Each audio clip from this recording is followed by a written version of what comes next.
J'ai l'insigne honneur de vous présenter mes cordiales salutations et mes vœux ardents de santé à l'occasion de la tenue de la première session ordinaire de notre Parlement au titre de l'année 2019. Monsieur le Président et chers collègues, le présent rapport s'articule autour des points ci-après. Grand 1. Situation politique et socio-sanitaire. Activité des partis politiques. Petit a. Au Niger, le premier trimestre de l'année 2019 a été marqué par d'événements politiques majeurs. En effet, les deux grands partis de la mouvance présidentielle ont tenu des assises de leur congrès respectivement le 23 mars par le Mouvement national pour la société de développement MNSD Nassara, parti du haut représentant du président de la République, M. Sénou Oumarou, et le 31 mars 2019 pour le parti nigérien pour la démocratie et le socialisme PNDS Taraya du président de la République, son Excellence Issoufou Mahamadou. Au sortir de ces différentes assises, le haut représentant a été investi candidat aux élections présidentielles de 2021 par son parti. Il en est de même pour le parti au pouvoir qui a investi solennellement son président en la personne de M. Mohamed Bazoum, actuel ministre d'État en charge de l'Intérieur et de la Sécurité publique, comme candidat aux échéances de 2021. À la lumière de ce qui précède, il est important de souligner que l'investiture du candidat du parti présidentiel vient matérialiser et confirmer à la décision irréversible du président de la République, son Excellence Issoufou Mahamadou, à passer le témoin à la fin de son deuxième mandat à la personne qui serait élue démocratiquement par les Nigériens.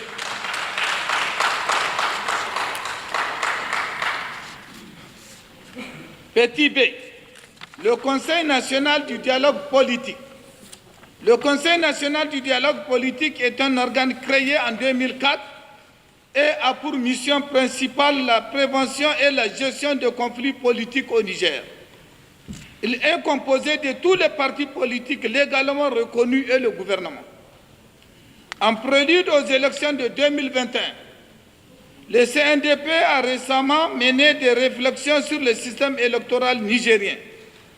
Présentement, il suit de près l'évolution du processus électoral à travers des sessions au cours desquelles la CENI est conviée pour donner des informations sur l'évolution de ses activités. Les décisions du Conseil national du dialogue politique sont prises par consensus. Petit c. Activité parlementaire. L'Assemblée nationale a ouvert les travaux de la première session ordinaire au titre de l'année 2019 le 3 avril dernier pour une durée de 3 mois. Les membres du bureau du Parlement, autres que le président, ont été renouvelés. Petit d. Situation socio-sanitaire. Malgré quelques attaques verbales épisodiques de la société civile et un environnement climatique austère occasionné par de grandes chaleurs, la situation socio-sanitaire reste relativement calme et apaisée dans notre pays. Grand 2. Situation sécuritaire. Malgré les efforts consentis par le gouvernement dans le domaine de la sécurité, notre pays continue à être victime des attaques terroristes.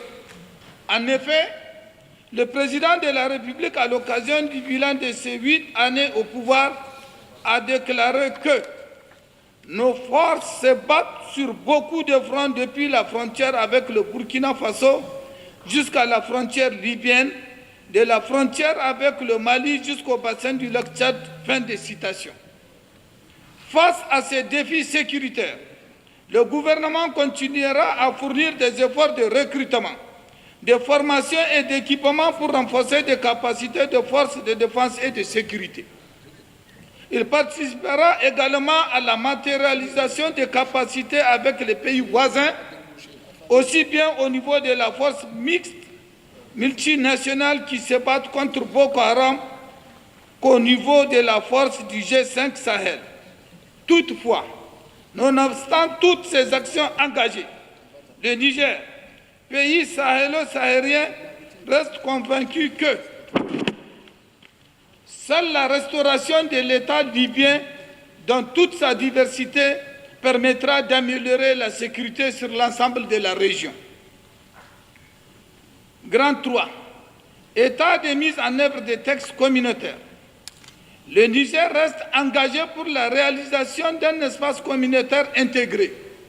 À cet effet, pour matérialiser cet engagement, il a ratifié l'ensemble des protocoles et conventions de la Communauté économique des États de l'Afrique de l'Ouest à la date du 31 octobre 2018. Petit a, l'application du prélèvement communautaire. À l'instar de certains pays de la communauté, le Niger procède régulièrement à l'application du prélèvement communautaire de la CEDEAO. Petit b, circulation des personnes et des biens.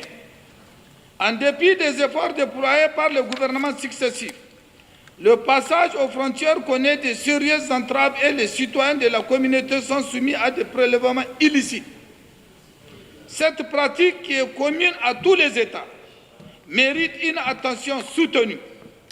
À cet effet, pour rendre exécutoire l'application du protocole relatif à la libre circulation des personnes et des biens, le Niger encourage le Parlement à multiplier les visites inopinées aux frontières des États membres. Grand 4. État de mise en œuvre des programmes et projets en matière d'infrastructure. Le programme de la Renaissance, acte 1 du président de la République, a permis la réalisation d'importantes infrastructures urbaines, routières, fluviales, aéroportières et énergétiques. Il se poursuit à travers le programme Acte 2, 2016-2021. Ainsi, les infrastructures ci-après ont été réalisées ou en cours de réalisation. Infrastructures urbaines. Dans le cadre de la modernisation des infrastructures urbaines, la capitale Niamey connaît aujourd'hui une transformation significative à travers les grandes réalisations opérées pendant les 8 années d'exécution du programme de la Renaissance du président de la République. En effet, outre les 3 échangeurs construits de 2012 à 2018, il a été entrepris la construction du 3e pont de la capitale sur le fleuve Niger, dont la fin des travaux est prévue en 2020. À cela s'ajoutent les travaux de réaménagement et de bitumage de la voie express de Niamey, phase 1, sur 9 km et ceux de voie principale sur environ 65 km. Aussi, dans le cadre de la tenue du sommet de l'Union africaine en juillet 2019, le Niger mettra-t-il à la disposition des conférenciers un hôtel présidentiel Radisson Blu et 60 villas de grands standards construites dans les quartiers les plus sécurisés de la capitale. Au niveau des chefs-lieux des régions, celles-ci connaissent des transformations évidentes avec la célébration tournante de la fête du 18 décembre correspondant à la proclamation de la République. En moyenne, 50 milliards de francs CFA sont investis au niveau de la région haute. Au titre de l'année 2019, c'est la capitale du fleuve, Tillabéri, qui abritera les festivités marquant le 61e anniversaire de la proclamation de la République. Petit b, infrastructures routières et fluviales. L'objectif visé par le gouvernement dans le domaine des infrastructures routières et fluviales reste la poursuite des réalisations des liaisons nationales et internationales, à savoir pérenniser, préserver et entretenir le patrimoine routier national, développer des réseaux de pistes rurales par la réalisation de 2700 km, améliorer les voies et les réseaux divers dans les centres urbains, diversifier et renforcer les ouvrages de franchissement du fleuve Niger, construction d'un pont à Farié, 65 km de Niamey, pour un montant de 13 milliards. Poursuivre le bitumage des routes frontalières avec le Nigeria. Petit c, infrastructures aéroportières. Au niveau des infrastructures aéroportières, il a été identifié des difficultés de mise aux normes en matière de sécurité.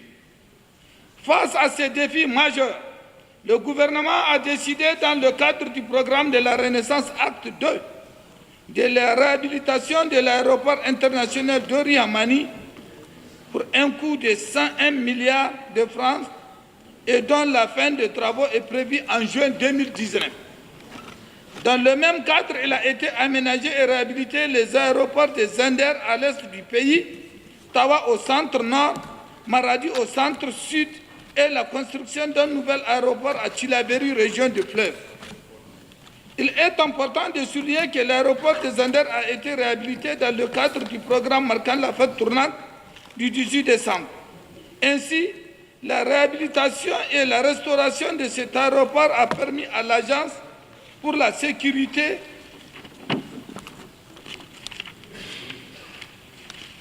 et la navigation aérienne en Afrique et à Madagascar, à Sekena, de l'inscrire sur la liste des aéroports communautaires. La résolution a été adoptée lors de la 63e réunion du comité des ministres des Transports de la Sekena, tenue à Bissau, Guinée-Bissau, le 15 mars 2019. En rappel, le processus devant aboutir à cette inscription par la Sekena a débuté en 1990. Infrastructures énergétiques. En matière d'infrastructures énergétiques, le Niger a engagé dans le cadre du plan de développement économique et social PDS 2017-2021 plusieurs projets, tant pour assurer et garantir durablement l'approvisionnement en énergie électrique du pays que pour accroître l'accès des Nigériens à l'énergie à travers l'électrification. Pour la concrétisation de toutes ces actions, le gouvernement se fixe comme objectif au cours de ce second mandat l'électrification des 1000 localités, l'acquisition de 15 000 lampadaires solaires pour l'éclairage public, l'implantation de 500 unités plateformes multifonctionnelles villageoises et la vulgarisation de 1 500 000 foyers améliorés dont le financement est soumis à la BOAD. Ainsi, les projets ci-après ont été réalisés ou sont en cours de réalisation. La centrale hydroélectrique de Kandaji de 130 MW, dont le lancement de la reprise des travaux du génie civil du méga barrage est intervenu le 26 mars 2019 sous la présidence du président de la République, son Excellence Issoufou Mahamadou. D'un coût de 740 milliards de francs CFA, le site du barrage est situé à 150 km à l'ouest de Niamey. Le projet Kandaji est un programme à but multiple, car il s'agit non seulement de produire de l'énergie électrique, mais également de régénérer l'écosystème du fleuve et aussi créer les conditions de développement local, dira le chef de l'État. L'extension de la centrale de charbon de Tirozérine, région d'Agadez, la construction d'un complexe charbonnier à Sakadamna, Tawa, prévu en 2023. La centrale photovoltaïque de Malbaza de 7 MW en cours de construction sur financement indien dont les travaux doivent démarrer incessamment. La centrale thermique à gaz dans la région de Zander. À la lumière de ces importantes infrastructures énergétiques en cours de réalisation, le gouvernement ambitionne de faire du Niger un pays autosuffisant et exportateur d'énergie. Grand 5, situation économique et financière du Niger. Situation économique. En dépit du contexte économique international particulièrement défavorable marqué par la baisse des cours des matières premières, uranium, pétrole et l'environnement sécuritaire sous-régional difficile, l'économie nigérienne devrait enregistrer une croissance de 5,2% en 2018 contre 4,9% en 2017.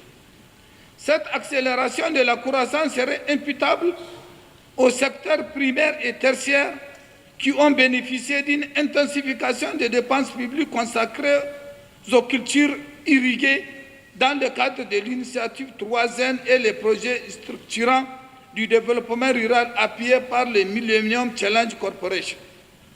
Ainsi, les évolutions sectorielles du côté de l'offre font ressortir que le secteur primaire enregistrerait une croissance de 5% en 2018 contre 5,7% en 2017. Cette baisse est en lien avec l'hypothèse initiale d'un volume pluviométrique moins important que celui de l'année 2017. Le secteur secondaire passerait de 6% en 2017 à 5,7% en 2018. Quant au secteur tertiaire, le taux de croissance serait de 5,4% en 2018 contre 4,4% en 2017. Cette hausse est due à la bonne performance de la branche commerce et la branche transport.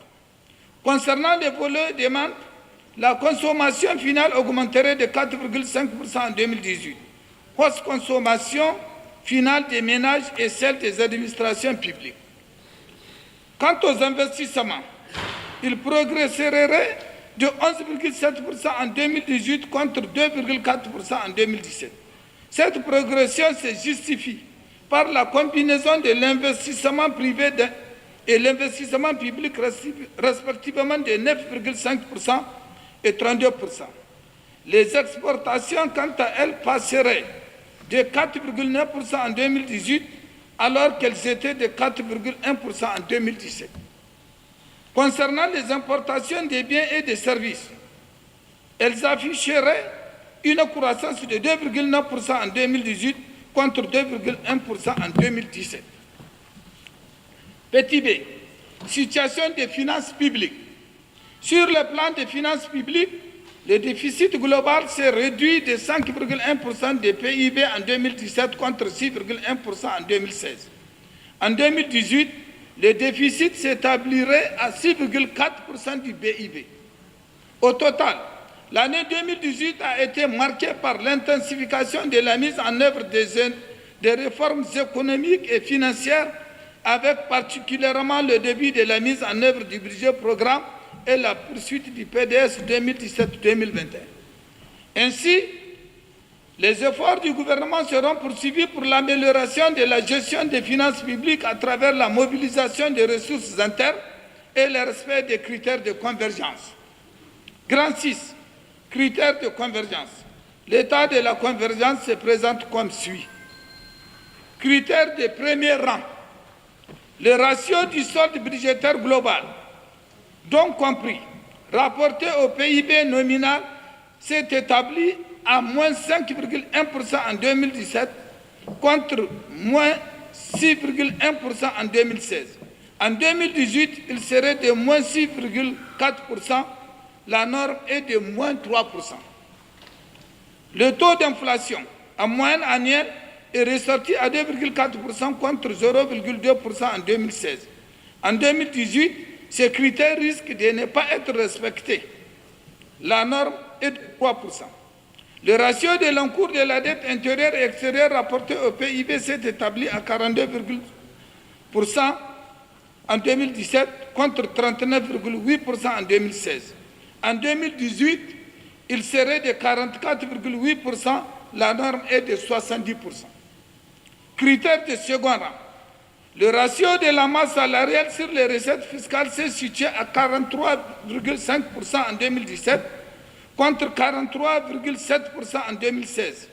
En 2018, il serait de 37,9%, norme 35%. Le taux de pression fiscale s'est établi à 13,1% contre 13,5% en 2016. En 2018, il serait de 14,5%. La norme est de 20%.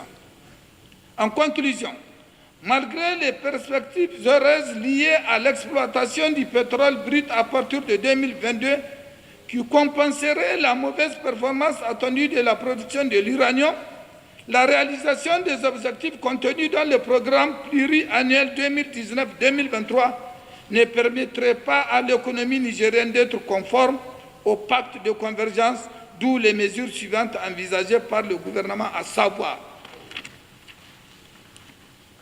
renforcer davantage les mesures sécuritaires et contenir les menaces pour favoriser une bonne mise en œuvre du programme du développement économique et social. Améliorer le recouvrement des recettes pour dégager un espace budgétaire conséquent. Renforcer les dispositifs des exonérations et d'évaluation des dépenses fiscales. assurer une bonne mise en œuvre de l'initiative 3N afin de garantir la sécurité alimentaire. Grand 7. Lutte contre la pauvreté. Au Niger, la situation sociale est caractérisée par un niveau de pauvreté relativement élevé et la faible couverture des besoins sociaux fondamentaux. Cette situation s'explique par la prédominance du secteur rural qui, hélas, regroupe le maximum des Nigériens en dessous du seuil de pauvreté, particulièrement les femmes. Pour lutter contre ces fléaux, le gouvernement s'engage à réduire le taux de pauvreté de 45% qu'il était en 2015 à 31% en 2021, en renforçant davantage les conditions de l'émergence d'une classe moyenne. Grand 8. Lutte contre le chômage des jeunes. Selon le dernier recensement général de la population nigérienne est constituée de 48,4% des jeunes. Outre le problème du chômage, cette jeunesse est confrontée à certains fléaux tels que la drogue, l'extrémisme, la mendicité et la prostitution. Dans le cadre du plan de développement économique et social 2017-2021, lui-même contenu dans le programme de Renaissance Acte 2 du président de la République, il est envisagé un soutien aux initiatives des jeunes afin de leur faciliter la création de micro- et moyennes entreprises. À cet effet, les centres de promotion des jeunes seront dotés et équipés pour prendre en charge l'éducation de la composante jeunesse hors système éducatif et d'en faire conséquemment un capital humain propice au développement local et national prêt pour une production en qualité. Grand 9. Environnement et changement climatique. Le Niger est l'un des pays les plus exposés aux risques climatiques. Tous ces facteurs affectent les performances du secteur agricole et la sécurité alimentaire. C'est pourquoi, à l'instar de la communauté internationale, il s'est résolument engagé à intégrer les changements climatiques dans toutes les politiques et planifications stratégiques après l'accord historique né de la COP 21 appelé Accord de Paris.